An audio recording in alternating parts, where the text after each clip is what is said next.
Толчок мне в этом направлении дала моя воспитанность школьная. Я воспитывался в авторитарной школе. Это были 30-е годы, 40-е годы. Я закончил школу в 50-м году.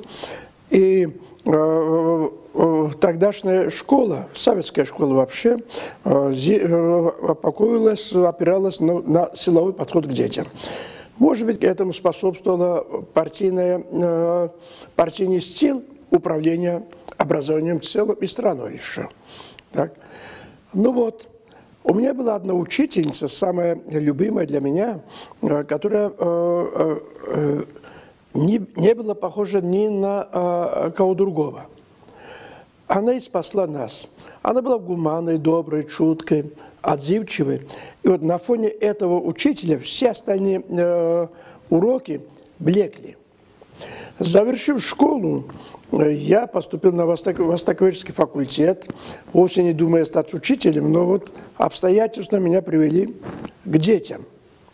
И я начал работать, студент второго курса, в 1951 году в школе пионервожатым.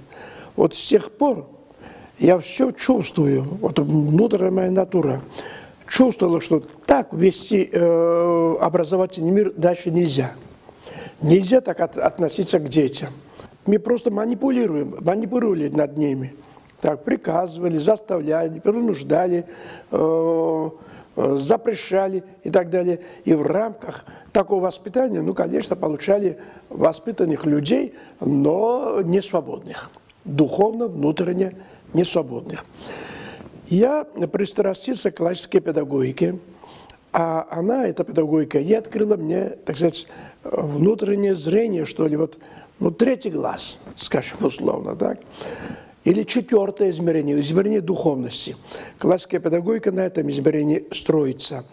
И увидел через это измерение, что, оказывается, образовательный процесс может иметь другой вид, другую форму. Я говорю, я увидел, но это не значит, что такого не было вообще, я открывал впервые. Вообще в педагогике все новое, как говорят в латыни, хорошо забитое старое.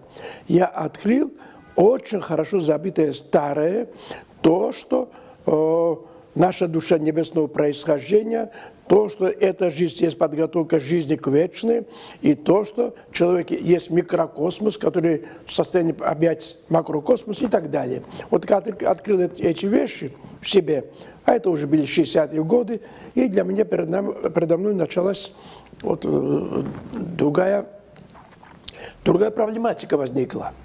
Я начал исследовать вот именно этот подход. Долгие поиски потом вот завершались тем, что наш подход, Академия педагогических наук, тогда так она называлась, окрестила вот понятием гуманно-личностный подход к детям в образовательном процессе.